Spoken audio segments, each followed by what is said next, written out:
রীতিমতো আপনারা পুরুলিয়া শহরে হলুদ ঝড় তুললেন, আমরা দেখলাম মহিলাদেরকে নিয়ে। এই লোকসভা নির্বাচনের আগে কেমন সাড়া পাচ্ছেন বা কিভাবে ভোট প্রচার করছেন?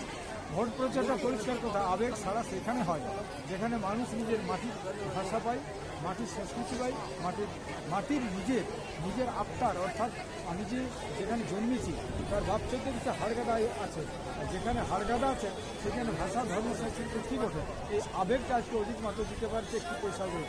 এখানে যে এত কষ্ট করে লোক আসছে নিজের টাকা পয়সা খরচা করে মানুষ, সেখানে আজকে বুঝুক আজকের দিনে কোনো রাজনৈতিক দল টাকা পয়সা না দিলে একটি লোক কথা বলছে, আর সেইখানে তার বিপরীতে আজকে সারা ভারতবর্ষে রাস্তা দেখাতে চলেছে অধিক মাত্র, যেটা পরিষ্কার কথা বিনা পয়সায় রাজনীতি করতে পারা যায়।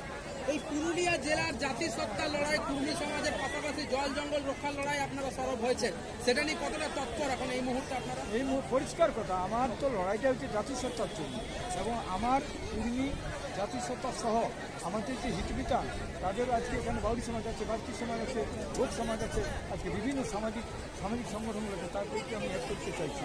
এবং তারাকে বলেছি পরিষ্কার কথা, কোনো কলকাতা কেন্দ্রিক কিংবা দিল্লি কেন্দ্রিক রাজনীতিক দালালি করবে নাই এবং তাদের কাছেও যাবে নাই, এবং তারা পরিষ্কার কথা দীর্ঘ 75 বছর আমাদেরকে এরা ঠকাচ্ছে, এখন ঠকানো চলেছে। আজকে তো প্রমাণ হচ্ছে সেইটাই, এতদিন তোমরা ঠকালে আমাদেরকে শুধু আমাদের নামেরা ইয়া করেছে, তোমরা পেছনে আমাদেরকে দলানি করছে সিদ্ধান্ত। আজকে এখানে যে এই যে আমরা যে জেলার জন্য বলছি, যে জেলার কথা বলছি, সেখানে যে আত্মার সম্পর্ক আছে এই জঙ্গলমহলের আজকে তোমরা শোষণ করতে চলেছে, শাসন করেছে, আজকে সম্পূর্ণ বঞ্চিত করতে চলেছে। আমরা সেই বঞ্চনার বিরুদ্ধে লড়ছি। আজকে এই যে জঙ্গলমহল, যার ভাষা ধর্ম সংস্কৃতি সম্পূর্ণ আলাদা, আর তাকে দীর্ঘদিন তোমরা কী করছো, একে কলোনি করার চেষ্টা করছো। মানে এখানে সমস্ত রোজগার ধান্দায় ওরা আসছে, এখানে ব্যবসা করার ধান্দা আসছে, এখানে মানুষকে রাজনীতি দিতে, এখানে 75 বছরে মানুষ আজকে এখানে রাজনীতি শিখলে না, আজকে মদের বিনিময়ে ভোট নেয়, এখানে টাকার বিনিময়ে নেয় না, টাকার বিনিময়ে ভোট নেয় এরা। এই যে বিভিন্ন অর্থ টাকা পয়সা লোক যেখানে ভোট দিচ্ছে, কিন্তু অধিক মাত্র তার বিপরীতে পরিবর্তন দিচ্ছে, টাকা পয়সা অর্থ বলিস নয়, সম্মান স্বাভিমান বলি। আজকে এখানে আমরা সেটাই, কালকে দুঃখের বিষয়, কালকে মোদি এলো এখানে, মোদি এত বড় 2 কোটি লোক সেখানে তার ভাষা ধর্ম সংস্কৃতি লড়াই করছে, দীর্ঘদিন থেকে ঢাকা শহর থেকে কত দিল্লি কলকাতা আমরা লড়াই করছি, কিন্তু একটি কথা উচ্চারণ করছে না। তার মানে এরা চায় এই জাতটা এরা পায়ের তলায় থাক, এরা পায়ের তলায় আমাকে রাখতে চলছে, গোলাম বানায়। তিনি রীতিমতো অযোধ্যা পাহাড়ে সীতাকুণ্ড নিয়ে কথা বলেছেন, আদিবাসীদের নিয়ে কোনো কথা বলেনি বা কুর্মী সমাজের নিয়ে কিছু বলেননি। পরিষ্কার কথা, আজকে অবৈজ্ঞানিক ভাষা এবং যুক্তি নিয়ে কথা বলছে। আমি এর আগেও প্রতিবাদ করেছি, যেখানে পুরোহিততন্ত্র এবং পুরোহিততন্ত্রের শিকার, যে পুরোহিততন্ত্রের বিরুদ্ধে বলেছিল স্বামী বিবেকানন্দ, আজকে নরেন্দ্র মোদী পুরোহিততন্ত্রের শিকার।